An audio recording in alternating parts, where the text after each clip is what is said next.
સ્વાગત છે આપનું સીએનબીસી બજારમાં. આપ જોઈ રહ્યા છો આવતીકાલે કેવી રણનીતિ મદદરૂપ થઈ શકશે અને કયા સંકેતો પર નજર રાખવી એના પર ચર્ચા કરવાની છે અને એની ચર્ચા સાથે જોડાયો છું હું નીરજ કંસારા.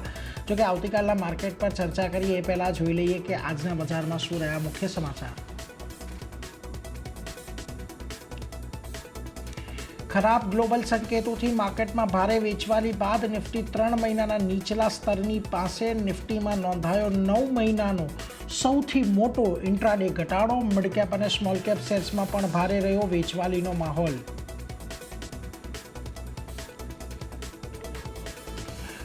બીએસસીના તમામ ઇન્ડેક્સ લાલ નિશાનમાં બંધ. 5% ઘટીને રિયલ્ટી ઇન્ડેક્સ 52 સપ્તાહના લોની નજીક. સાથે આઈટી, મેટલ અને ઓટો ઇન્ડેક્સમાં પણ 2 થી 2.5% જેટલો ઘટાડો.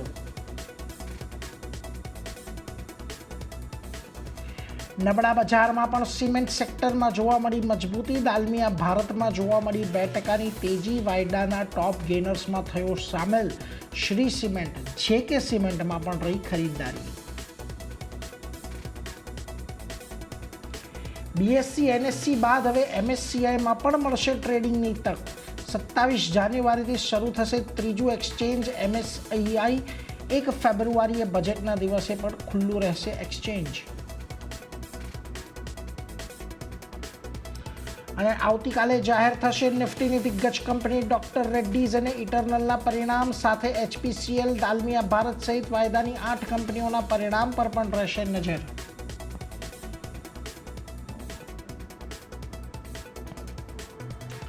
તો જુઓ, આજના દિવસે બજારની અંદર આપણને ઘટાડા તરફી કારોબાર તો જોવા મળ્યો. ખાસ કરીને નિફ્ટી આજે 25,250ની નીચે બંધ થતું આપણને જોવા મળ્યું. Bank Nifty, midcap, small cap બધી જગ્યાએ એક મોટી વેચવાલી આપણને જોવા મળી. પરંતુ આ બજારની અંદર આજનો મોટો ઘટાડો આવ્યો છે એના ખાસ કરીને કયા મુખ્ય 5 કારણો રહ્યા એની વાત કરી લઈએ.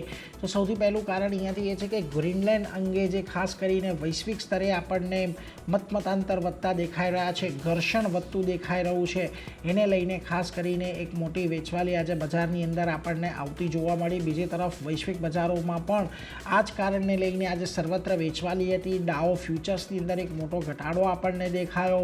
અમે યુરોપના બજારોની શરૂઆત આજે નબળી થઈ. ખાસ કરીને એશિયાના બજારો એક મોટી વેચવાલી સાથે રહ્યા. એની અસર પણ આપણા ભારતીય બજાર પર આવતી જોવા મળી. સામે પક્ષે રૂપિયામાં આજે તમને નરમાશ જોવા મળી. ઓલમોસ્ટ ફરી પાછો રૂપિયો તમને 91ની પાસે આવીને ઊભો થઈ ગયો છે. ઇન્ડિયા વિક્સ ખાસ કરીને ત્યાં આગળ આપણને એક મોટો ઉછાળો આજે જોવા મળ્યો. 12ની ઉપર આજે ઇન્ડિયા વિક્સ આપણને બંધ થતો દેખાયો અને લાંબા સમય બાદ લગભગ 3-4 મહિના બાદ 12ના સ્તર પર આપણને ઇન્ડિયા વિક્સ આવતો દેખાયો છે.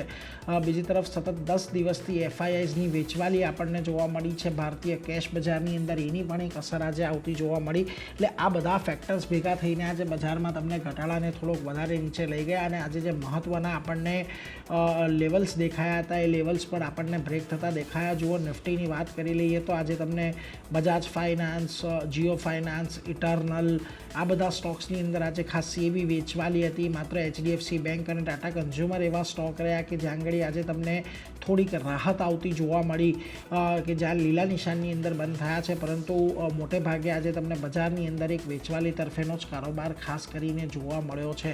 વેલ, આવતીકાલના બજાર પર ચર્ચા કરવા માટે આપણી સાથે અત્યારે જોડાઈ રહ્યા છે CWAના રાકેશ પૂજારા. રાકેશજી, સ્વાગત. Very good evening. અને જુઓ, આજની એક્સપાયરી થોડીક નબળી, થોડી નહીં વધારે નબળી કહેવી જોઈએ રહી છે અને બજારમાં એક મોટો ઘટાડો આજના દિવસે આપણે જોયો. ઓલમોસ્ટ 9 મહિના બાદ ઇન્ટ્રાડેનો એક સૌથી મોટો ઘટાડો બજારની અંદર આપણે વિટનેસ કર્યો છે. સેન્ટિમેન્ટ થોડાક નબળા થયા છે કારણ કે છેલ્લા ગયા અઠવાડિયે પણ જે આપણને વેચવાલી જોવા મળી હતી એ વેચવાલીમાં આપણને કોઈ રિકવરીના સંકેતો નહોતા. આજે જે ઘટાડો આવ્યો છે, મહત્ત્વના જે મૂવિંગ એવરેજીસ છે એની પાસે આપણને બ્રેક થતી જોવા મળી. અને આજે તો ઓલમોસ્ટ 200 દિવસની એક્સપોનેન્શિયલ મૂવિંગ એવરેજનો પણ સપોર્ટ લઈ લીધો નિફ્ટીએ. હવે તમને અહીંથી કયા પ્રકારનું અપેક્ષા બજાર પ્રત્યે રાખી રહ્યા છો? ખાસ કયા લેવલ્સ છે જેને હવે અહીંયાથી વોચઆઉટ કરવા જોઈએ? અને ખાસ કરીને આવતીકાલ માટે નિફ્ટીની શું રણનીતિ તમે અહીંયાથી રાખશો? તો Neeraj, good afternoon to you. હું શરૂઆત કરીશ એક નાનકડો પોઈન્ટથી કે ન જાણ્યું જાનકી નાથે કાલે શું થવાનું છે. અત્યારે એવી હાલત છે. આપણા શોનું નામ છે આવતીકાલે, પણ કાલે શું થવાનું છે એ કોઈને ખબર નથી. કારણ કે ત્યાંથી ટ્રમ્પ કાકા કયું તીર છોડવાના છે એ કોઈને ખબર નથી. તો મેજરલી જે ગ્રીન લેન્ડને લઈને જે આમને સામને યુરોપ અને અમેરિકા થઈ ગયું છે એને કારણે સેન્ટિમેન્ટ કાફી નેગેટિવ થઈ ગયું છે અને હવે we are in uncharted territory, unprecedented events થઈ રહ્યા છે જેની આઉટકમ કોઈને ખબર નથી અને બહુ એસોટ્રિક અને અનપ્રિડિક્ટેબલ જે વર્લ્ડ લીડર તરીકે જે પ્રેસિડેન્ટ બિહેવ કરી રહ્યા છે એને કારણે બજારમાં વોલેટિલિટી આવે છે. ખાલી ઇક્વિટીની આજે તમે જુઓ તો જે ટ્રેઝરી yield છે એ પણ ઉપર નીચે થઈ રહી છે, જાપાનીઝ yield પણ ઉપર નીચે થઈ રહી છે, રૂપિયો 91, વોલેટિલિટી વધી ગઈ તમે કીધું એ પ્રમાણે. એટલે એક કોકટેલ છે બજારને નીચે જવાનું અને ફાઇનલ હોપ તમે કહ્યું એ પ્રમાણે 200-day એક્સપોનેન્શિયલ મૂવિંગ એવરેજ છે, પણ આવા તોફાનમાં એ હોલ્ડ કરશે કે નહીં એ પણ આપણે એક પ્રશ્ન જ રહેશે. એટલે હમણાં પોઝિશન એબ્સોલ્યુટલી સિઝનલી પણ તમે આમ જુઓ ને નીરજ, તો સેકન્ડ વીક ઓફ જાન્યુઆરીથી લગભગ સેકન્ડ વીક ઓફ માર્ચ સુધી બજાર નબળું જ રહે છે અને ફરી એકવાર સિઝનાલિટી છે એ કન્ફર્મ થઈ અને બજાર વીકનેસ તરફ જઈ રહ્યું છે. એટલે મારા હિસાબે લોંગની પોઝિશન હમણાં તો સાઈડમાં જ હટી જવું જોઈએ. કાલે લગભગ તમે માનશો નહીં નીરજ, મેં 750 સ્ટોક્સના ચાર્ટ જોયા personally. Okay, I could only find 75-80 stocks which are holding in strength. બાકી બધા જ વીકનેસમાં ઉભા છે અને એ 75-80 પણ હતા, આજે એ પણ ગીવ અપ કરી દીધા. એટલે તમે એક સમજો કે ઓવરઓલ માહોલ ખરાબ છે, સેન્ટિમેન્ટ ખરાબ છે, ન્યૂઝ ફ્લો ખરાબ છે. આવામાં થોભો અને રાહ જો, સાઈડમાં હટી જાઓ, એ જ નીતિ અપનાવી જોઈએ મારા હિસાબે. એટલે જુઓ, રાકેશજીએ પણ જેમ કહ્યું કે ખાસ કરીને ઘણી બધી જગ્યા પર આપણને એક વીકનેસ આવતી જોવા મળી છે. એટલે હવે આ નરમાશ કદાચ અહીંયાથી વધે એવી એક અપેક્ષા છે. એટલે અત્યારે આવતીકાલ માટે તો કોઈ રણનીતિ તમારે અહીંયા ધ્યાનમાં નથી રાખવાની, થોડુંક વેઇટ એન્ડ વોચની જ પરિસ્થિતિમાં રાખો. કારણ કે કયા સમયે અહીંયા સમીકરણ બદલાઈ જાય અને કયા સમયે આપણને આપણી પોઝિશન ઉલટી પડતી દેખાય એવું એક ખાસ અત્યારે આપણને દેખાઈ રહ્યું છે. એટલે એના પર એક ફોકસ રાખીશું, પરંતુ આગળ વધીએ. અને હવે આવતીકાલે આપણે જ્યારે ફરી પાછા મળવાના છીએ ત્યારે બજારની અંદર આજે ઘણા બધા સેક્ટર્સ એવા રહ્યા છે કે જ્યાં ઘડી આપણને આજે ઘટાડો આવતો દેખાયો અને એમાંથી સૌથી મહત્ત્વનું હતું રિયલ એસ્ટેટ સેક્ટર. જુઓ, આજના દિવસમાં ઓલમોસ્ટ અહીંયાથી તમને એક મોટો ઘટાડો 5% જેટલો ઇન્ટ્રાડેની અંદર આવતો દેખાયો હતો અને ત્યારબાદ તમામ જે સ્ટોક્સ છે એના ચાર્ટ્સ પણ આપણને નબળા પડતા દેખાયા છે. શોભા લિમિટેડ આજે 8.5% ઘટીને બંધ થયો. ઓબેરોય રિયલ્ટીમાં જુઓ 8%નો ઓલમોસ્ટ ઘટાડો હતો. લોડા ડેવલપર્સ 6%, ગોદરેજ પ્રોપર્ટીઝ 5.5% જેટલો ઘટીને બંધ થયો. એટલે આમ તો આખા સેક્ટરની અંદર આજે વેચવાલી હતી, પરંતુ આજે અમુક ફ્રન્ટલાઇનર રિયલ એસ્ટેટ સ્ટોક છે ત્યાં આગળ આપણને થોડોક ઘટાડો વધતો દેખાયો છે. હવે આ સેક્ટર આખું થોડુંક નબળું પડ્યું છે છેલ્લા ઘણા સમયથી અને આપણે હંમેશા રાકેશજી જોઈએ છીએ કે જ્યારે પણ માર્કેટની અંદર વેચવાલી આવે છે એનો પહેલો જે હિટ છે, પહેલો જે માર છે એ હંમેશા રિયલ એસ્ટેટ પર જ પડતો હોય છે. અને એ જ પ્રકારે આજની આપણને વેચવાલીની અંદર પણ જોવા મળ્યું. અહીંયાથી તમને આમ તો હવે સ્ટોક સ્પેસિફિક તો આમાં થોડીક વાત કરવી અઘરી છે, પરંતુ આઉટલુક બેઝિકલી તમને અહીંયાથી હવે કેવું લાગી રહ્યું છે? હજી અહીંયાથી શું નરમાશ તમને વધતી જોવા મળી શકે છે? કારણ કે અહીંયા જે ફંડામેન્ટલી પણ થોડીક વાત કરીએ તો જે પરિણામો આવ્યા છે એ પરિણામો કોઈ એટલા મોટા સરપ્રાઇઝ આપનારા નથી રહ્યા કે જે આપણને અગાઉ દેખાયા હતા. અને એ સંકેત તો એક જ આપી રહ્યા છે કે અત્યારે લક્ઝરી જે હોમ છે એની ડિમાન્ડ થોડીક ઓછી થઈ રહી છે. તો રિયાલિટી સેક્ટર આપણે ટાઈમ એન્ડ અગેન નીરજ, આપણે જ્યારે પણ શો પર આવ્યા, જ્યારે પણ આ ઇન્ડેક્સ ડિસ્કસ કરી કે કોઈ સ્ટોક ડિસ્કસ કર્યા, હંમેશા આપણે આપણા રોકાણકારોને રિયાલિટીથી દૂર રહેવાની સલાહ આપી અને એનું પરિણામ આજે જોવા મળી રહ્યું છે કે ભાઈ આજે 5% રિયાલિટી ઇન્ડેક્સ નીચે હતો. ઓવરઓલ થાય છે એવું કે જ્યારે ઇન્ફ્લેશન 6%ની નીચે આવે ત્યારે રિયાલિટી પરફોર્મ કરવાનું બંધ કરી દે છે, કારણ કે 6%ની નીચે રિયાલિટી સેક્ટર ચાલતું નથી ઇન્ફ્લેશન જ્યારે. અને now we are talking of 2.5% inflation in India right now. In fact આરબીઆઈએ પીવટ કર્યું છે 4%, અત્યારે 2.5% ચાલી રહ્યું છે. એટલે આવા સિનારીમાં રિયાલિટી પરફોર્મ કરવું થોડું મુશ્કેલ છે. પ્લસ અમુક અફોર્ડેબિલિટીની બહાર બધા જતા રહ્યા છે જે ભાવો છે એ બધા. એટલે ઓવરઓલ ઇન્વેન્ટરી ઘણી બધી એડિશન થઈ રહી છે. તમે રીડેવલપમેન્ટની માર્કેટ જુઓ તો પણ એમાં પણ અનલિમિટેડ મુંબઈ પર્ટિક્યુલરલી ઘણી બધી સપ્લાય આવી રહી છે. એટલે ઓવરઓલ માહોલ કાંઈ ઠીક નથી. ને પ્લસ શેર બજારમાં છેલ્લા 12-15 મહિનામાં લોકોએ ઘણો બધો માર ખાધો છે. જ્યારે આવું હોય ત્યારે વેલ્થ ઇફેક્ટ આવે, લોકોના મગજમાં થોડું ટેન્શન આવે અને રિયલ એસ્ટેટ લેવાનું ટાળે. ઘણી વખત જે બજાર બહુ ટોપ પર હોય, સારું હોય, ત્યારે લોકો પોતાના શેરો વેચીને ઘર લેતા હોય છે ને એવું બધું કરતા હોય છે. પણ હવે અત્યારે પોર્ટફોલિયો પણ ડાઉન છે, એટલે કોન્ફિડન્સ લેવલ પણ ડાઉન જ હોય. અને ઓવરઓલ તમે ટેકનિકલી જુઓ તો reality has never been our favourite. Whenever we spoken, અમે હંમેશા એનાથી દૂર રહેવાની જ સલાહ આપી છે. એટલે જો હજી પણ અહીંયાથી દૂર રહેવાની જ સલાહ છે. જે બધા ફેક્ટર્સ અહીંયાથી રાકેશજીએ ચર્ચા છે એને ખાસ ધ્યાનમાં રાખવા જેવા છે કે અત્યારે દરેક જગ્યાએ આપણને થોડીક નિરાશા છે, એટલે રિયલ્ટીની અંદર સૌથી પહેલી હટ આવી છે, એટલે એના પર એક નજર ખાસ કરીને રાખીશું. પરંતુ આજના દિવસે આપણને જે અમુક પરિણામો આવ્યા અને પરિણામોના ખાસ કરીને રિએક્શન આવ્યા એની પણ વાત કરવી છે, ને એમાંથી હેવેલ્સ આ કાઉન્ટર આજે એક ખાસો એવો બસ હતો, કારણ કે જુઓ પરિણામો સારા હતા, અમુક સેગમેન્ટલ પરફોર્મન્સની ચિંતા હતી, પરંતુ અહીંયા મેનેજમેન્ટે આજના દિવસે એવું કહ્યું કે જે પ્રકારે કોપર, એલ્યુમિનિયમ અને ચાંદી આ ત્રણના ભાવ છેલ્લા 1-1.5 મહિનાની અંદર વૈશ્વિક બજારોમાં જે વધ્યા છે એની અસર ચોક્કસથી ટૂંકા ગાળે તો એક માર્જિન પર આવશે, કારણ આટલા જલ્દી પ્રાઇસ અને ગ્રાહકો પર નાખવા, એટલે ભાવ વધારો ગ્રાહકોને રૂપાંતરિત કરવો એ થોડું અઘરું હોય છે. એટલે ડિમાન્ડ પર પણ ચિંતાઓ વ્યક્ત કરી છે અને માર્જિન પણ થોડાક ઘટે એવું તેમણે અહીંયાથી કહ્યું છે, ટૂંકા ગાળે એમણે એવું વાત કરી છે. અને એને લઈને આજે જુઓ હેવેલ્સના કાઉન્ટરમાં તો ઘટાડો હતો, પરંતુ આ જે ટ્રેન્ડ છે આપણે જ્યારથી કોપરમાં તેજી જોઈ છે તે અન્ય પણ જે વાયર બનાવનારી કે કોપર ને કાચા માલ તરીકે ઉપયોગ કરનારી જે પોલીકેપ જેવી કંપનીઓ છે કે ખાસ કરીને કેઈઆઈ ઇન્ડસ્ટ્રીઝ છે, આરઆર કાબેલ છે, આ બધામાં પણ આપણે છેલ્લા 1-1.5 મહિનામાં એક સારો એવો ઘટાડો જોયો છે. રાકેશજી, તમને લાગે છે આ બધા સ્ટોક્સ અહીંયાથી થોડાક હવે ચેતવું જોઈએ આ બધામાં, જે પ્રકારે ફોલ આજે આપણને દેખાયો છે ને હજી જે ફોલ કદાચ આવવાની શક્યતા છે, તમારો શું મત બની રહ્યો છે આ બધા સ્ટોક્સને લઈને? જો નીરજ, આપણે પ્રાઇસને ફોલો કરીએ તો લગભગ સપ્ટેમ્બર 2024માં હેવલ્સે ટોપ બનાવ્યું, અને પછી ક્યારે પણ એ ટોપ કુદાવ્યું નહીં, અને પછી લોવર ટોપ લોવર બોટમ કન્ટિન્યુઅસ ડાઉન ટ્રેન્ડમાં ચાલે છે. બે કે ત્રણ વખત એને 200 ડે મૂવિંગ એવરેજ ક્રોસ કરવાની કોશિશ કરી, પણ સસ્ટેન ન થયા. અને રિસન્ટલી પણ જે 7 જાન્યુઆરીની આજુબાજુ જે રેલી આવી હતી એમાં પણ 200 ડે મૂવિંગ એવરેજનું એનું રેઝિસ્ટન્સ બન્યું, અને અગેન ભાવ નીચે આવી ગયો, અને આજે બધી જ મૂવિંગ એવરેજની નીચે છે ભાવ. મૂવિંગ એવરેજો બધા ડાઉનવર્ડ સ્લોપિંગ છે, સારા એવા વોલ્યુમ સાથે ઘટાડો છે. ઇટ ઓલ ઇન્ડિકેટ્સ કે હજી મંદી આમાં વધી શકે છે. કમિંગ બેક ટુ કેઈઆઈ, તમે કેઈઆઈ ઇન્ડસ્ટ્રી, અગેન તમે કેઈઆઈ નો તમે જો ચાર્ટ જોશો તો આજે બહુ જ મોટો ઘટાડો છે એમાં. કેઈઆઈ હમણાં ઘણા વખતથી સાઇડવેઝ હતું અને ઉપર જવાની કોશિશ કરી હતું, પણ આજના ઘટાડા સાથે મને લાગે છે કે એનું સ્ટ્રક્ચર પણ થોડું ડિસ્ટર્બ થયું છે. હજી હેવલ્સ જેટલું ખરાબ સ્ટ્રક્ચર નથી, પણ કેઆઈ નું પણ સ્ટ્રક્ચર આજના મને લાગે છે ઘટાડા પછી થોડું ડિસ્ટર્બ થયું છે. એટલે બેઝિકલી ઇનપુટ કોસ્ટ તમે જેમ કહ્યું એ પ્રમાણે બધાનું વધશે. તમે સોલાર પેનલ ગણો કે તમે પણ વાયરનો બિઝનેસ હોય કે ક્યાંય પણ જ્યાં કમોડિટી કન્ઝમ્પશન તરીકે વપરાય છે ત્યાં લગભગ એ લોકોને કોસ્ટના પ્રેશર આવશે. અને અત્યારે માર્કેટમાં એવું માહોલ નથી કે તમે એ પાસ તમે કન્ઝ્યુમરને કરી શકો, એટલે કન્ઝ્યુમરને તમારે પાસ કરવાની પરિસ્થિતિમાં તમે છો નહીં, એટલે ઓવરઓલ માર્જિનનો પ્રેશર આવશે જ મારા હિસાબે. ચર્ચા કરવી છે એવા સ્ટોકની કે જે આજના દિવસે ઘટાડામાં પણ થોડોક લીલા કલરનો ઝંડો રાખીને ઊભો રહ્યો હતો. સ્ટોક છે એચડીએફસી બેંક. હવે બહુ મહત્ત્વના લેવલ પર આજ સપોર્ટ લઈ રહ્યો છે છેલ્લા 3-4 દિવસથી. 4 સેશનથી જુઓ તમને અહીંયા જે 920ના લેવલ છે એની આજુબાજુ સતત સપોર્ટ લઈ રહ્યો છે, અને એક મહત્ત્વનું લેવલ પણ છે.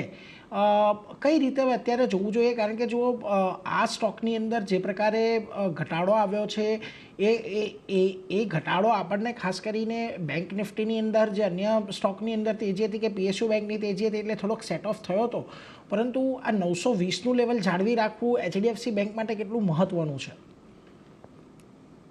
બિલકુલ મહત્વનું છે, કારણ કે આ જે છેલ્લા 4-5 દિવસથી બોટમ ફોર્મેશનની પ્રક્રિયામાંથી પસાર થઈ રહ્યું છે એચડીએફસી બેંક.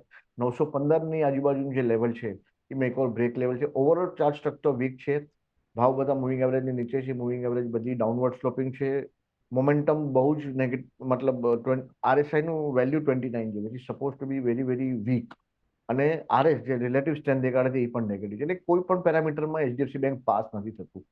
પણ રિસન્ટ તમે 4-5 દિવસની એક્શન જુઓ તો તમે એક એવું માની શકો કે એ બોટમ ફોર્મેશનની કોશિશ કરી રહ્યું છે. કેટલું સક્સેસફુલ થશે મને નથી ખબર.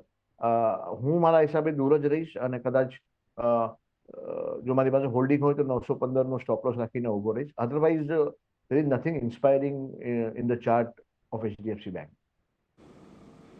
એટલે જુઓ ખાસ કરીને એટલું કંઈ ઇન્સ્પાયરિંગ ખાસ કરીને નથી. પોઝિશન હોય તો અત્યારે હોલ્ડ રાખવાની સલાહ ચોક્કસથી છે, પરંતુ નવી તેજીની અત્યારે કોઈ બહુ મોટી અપેક્ષા ન રાખવી જોઈએ. એ એક મત તમારે અહીંયાથી ખાસ ધ્યાને રાખવાનો છે. પરંતુ આ બધાની વચ્ચે આજના દિવસે જુઓ આટલા ખરાબ બજારની અંદર પણ જે કોમોડિટીવાળો સ્ટોક છે હિન્દ ઝિંક, અહીંયા એક સારી તેજી આપણને ખાસ કરીને જોવા મળી છે. હવે અહીંયાના પરિણામો એક બે દિવસ લગભગ ગઈકાલે કે શુક્રવારના દિવસે જ આપણને હિન્ઝિંગના પરિણામ આવતા દેખાયા, અને જે આપણે સતત ચર્ચા કરી રહ્યા છીએ કે ચાંદીને લઈને એક જે આવક છે અને માર્જિન છે એ સુધરતા દેખાશે, એ ક્લિયરલી Q3ની અંદર આપણને દેખાયું પણ ખરું. પરંતુ આજે પણ હજી આ સ્ટોકનો ટ્રેન્ડ થોડોક પણ નબળો નથી પડ્યો. એક તો તમને લાગે છે કે આવા બજારની અંદર આ હિન્ઝિંગ જેવો સ્ટોકને થોડોક ધ્યાનમાં રાખવો જોઈએ, કે પછી તમે અહીંયા પણ અત્યારે થોડાક કોશિયસ રહેશો? બિલકુલ મારી સલાહ છે હિન્ઝિંકમાં પોઝિશન રાખવી જોઈએ, અને આજના આપણો ટ્રેડિંગ કોલ પણ હિન્ઝિંકમાં જ છે. તો whenever we give trading call આપણે હિન્ઝિંગનો જ આપશું. બેઝિકલી બહુ ક્લિયર છે, Hinzinc is like oasis in the desert. અત્યારે એવી હાલત છે કે એક આખા ડેઝર્ટમાં એક ઓએસિસની જેમ કામ કરી રહ્યું છે હિન્દુસ્તાન. અને એનું બેઝિકલ કારણ છે કે Hinzinc is basically into metals, particularly ઝિંકનું જે બાય પ્રોડક્ટ છે સિલ્વર. ઇન્ડિયાનું 75% પ્રોડક્શન હિન્ઝિંક કરે છે. અને એ આપણને પરિણામમાં પણ જોવા મળ્યું. એબિટા માર્જિનથી લઈને બધું જ ઇમ્પ્રુવ થયું, પેટ પણ ઇમ્પ્રુવ થઈ. પ્રાઇસ નીરજ આપણે 450 450 લેવલથી સીએનબીસી પર હિન્દુસ્તાન ઝિંકની જ્યારે જ્યારે ઓપોર્ચ્યુનિટી મળી ત્યારે આપણે રેકમેન્ડ કર્યું છે. અને આજે હું I will take one more time the opportunity two recommend Hindustan zinc to our viewers. એટલે જુઓ અહીંયાથી ખાસ કરીને હિન્દુસ્તાન ઝિંક તમે અહીંયાથી ધ્યાન રાખજો. એક સારી તેજી આજના દિવસે હતી, હજી પણ એક તેજી અહીંયાથી આપણને વધતી જોવા મળી શકે છે, એટલે એના પર એક ફોકસ ખાસ કરીને રાખીશું. રાકેશજી, ટ્રેડિંગ કોલમાં આજે એક હિન્દુસ્તાન ઝિંક પ્રત્યે જ તમારી પસંદગી રહેશે કે અન્ય કોઈ જગ્યાએ પસંદગી આજે બની રહી છે તમારી?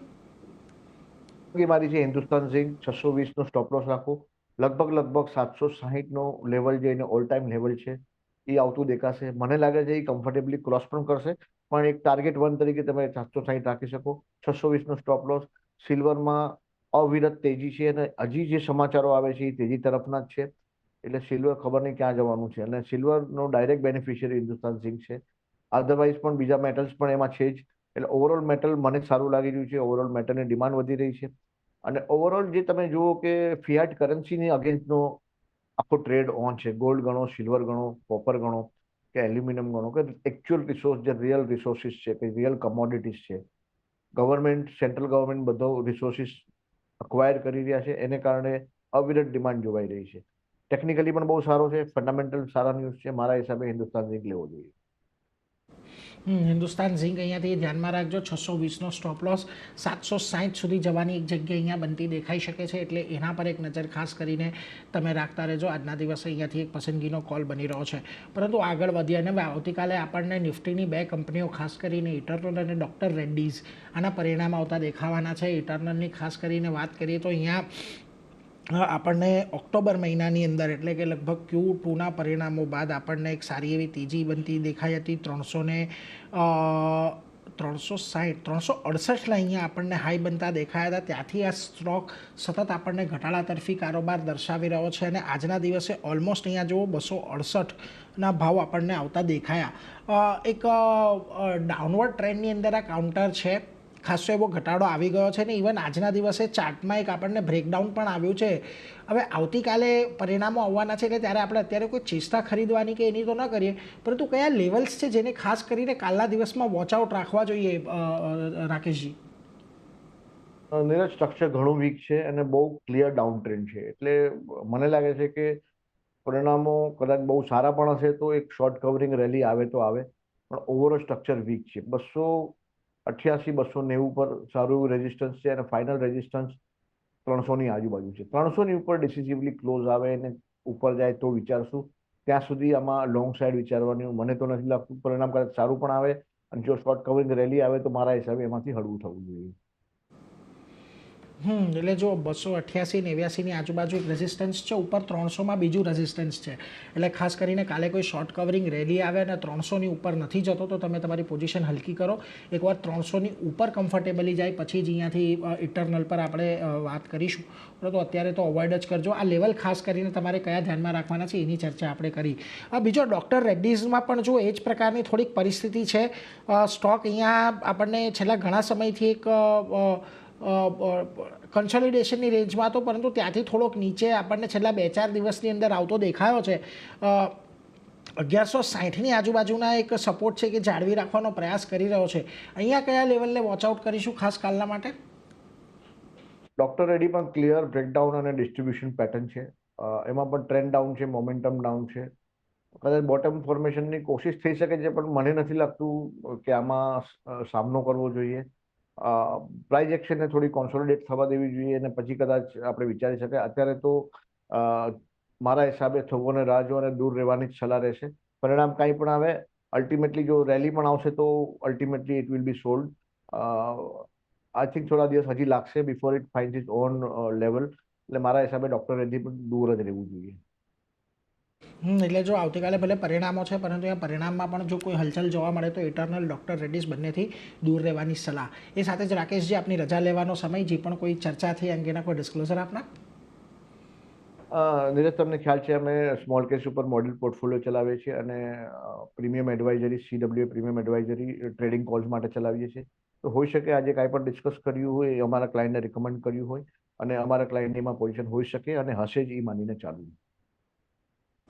જી આભાર રાકેશજી, આજના દિવસે આપ અમારી સાથે જોડાયા અને આવતીકાલના બજાર પર આ રણનીતિ બનાવવામાં મદદ કરી એના માટે. પરંતુ એ સાથે જતાં જતાં તમને ખાસ કરીને આજે અન્ય પણ આપણા નિષ્ણાંતો નિફ્ટી અંગે શું મત આપી રહ્યા છે એની વાત કરી લઈએ. તો જુઓ, HDFC સિક્યોરિટીઝના વિનય રાજાણી અત્યારે તમને નિફ્ટીમાં એક વેચવાલીની સલાહ આપી રહ્યા છે. તેઓ કહી રહ્યા છે કે 25,332ની આજુબાજુ આવે ત્યારે નિફ્ટીની અંદર વેચવાલી કરો. 25,450નો એક સ્ટોપ લોસ રાખો. નીચેમાં તમને નિફ્ટી 25,100 સુધીના એક લેવલ બતાવી શકે છે. તો બીજી તરફ નિર્મલ બંક સિક્યોરિટીઝના અમિત ગુપ્તાની તમને નિફ્ટી ફ્યુચર્સની અંદર ખરીદારી કરવાની સલાહ આપી રહ્યા છે, પરંતુ કન્ડિશનલ બાય છે. 25,340ની ઉપર જો નિફ્ટી ફ્યુચર્સ જાય છે તો જ ખરીદારી કરવાની છે અને એવી પરિસ્થિતિમાં તમારે 25,100નો સ્ટોપ લોસ રાખવાનો છે. 25,500ના એક લક્ષ્યાંક આવતા દેખાઈ શકે છે, એટલે એના પર એક નજર તમારે ખાસ કરીને રાખવાની છે. એટલે એક આપણા એક્સપર્ટ તરફથી ખરીદારીની ને એક એક્સપર્ટ તરફથી વેચવાલીની સલાહ, બંનેમાં કન્ડિશનલ કોલ છે જેને તમે ધ્યાનમાં રાખજો. પરંતુ આ સાથે જ અત્યારે આવતીકાલેમાં આટલું જ, પરંતુ વધુ અપડેટ માટે આપ જોતા રહો CNBC બજાર. નમસ્કાર.